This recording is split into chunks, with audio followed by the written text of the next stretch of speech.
Ko kazi yako iri slow wangu. Zato 3 months guys wachitwa kubika something. Kazi kubika nyama ya dongi. King, special food need attention and time. Obviously kamta kunanja. Ukaona pa uyiona maipi. Even though mavana. Ndanzwa nikubata plate. Izwe ziruterwa kutochururuka. Boy rei.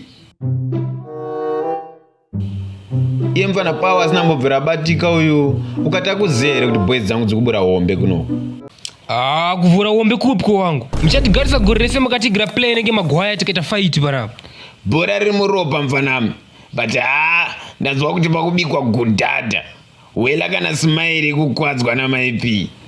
Kana kasimero kanosaza kega king. Boys dzangu adzivate pabasa. Unyepe. Inonzi Lalilo Stars. Double gun ya Lewandowski na Haaland. Maora. Make sure mune ma big plates cause this time ka recipe kataya nako kanopedza basa. Power, unosangana na kule wangu ere kwa wabvako.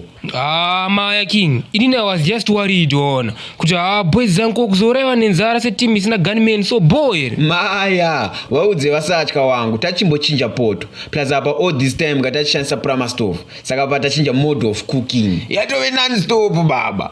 Kufkafu. Kuva kana kufenda. Saka panda kutombobaya unotora kana 3 mabuckets ekuisira good food waizia. Ganda kumanazi na makwinyosi na vandaiki.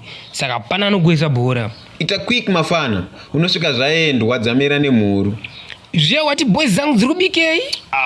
Vakwasha veGuka 6 mafana. Ketchup. Saka inini am allergic to sautika. Saka musazoiwanza boys. Gara wa subscriber pekugarira. Musandityire boys. Ndine make sure Sam Mourinho achiri kuChelsea boys.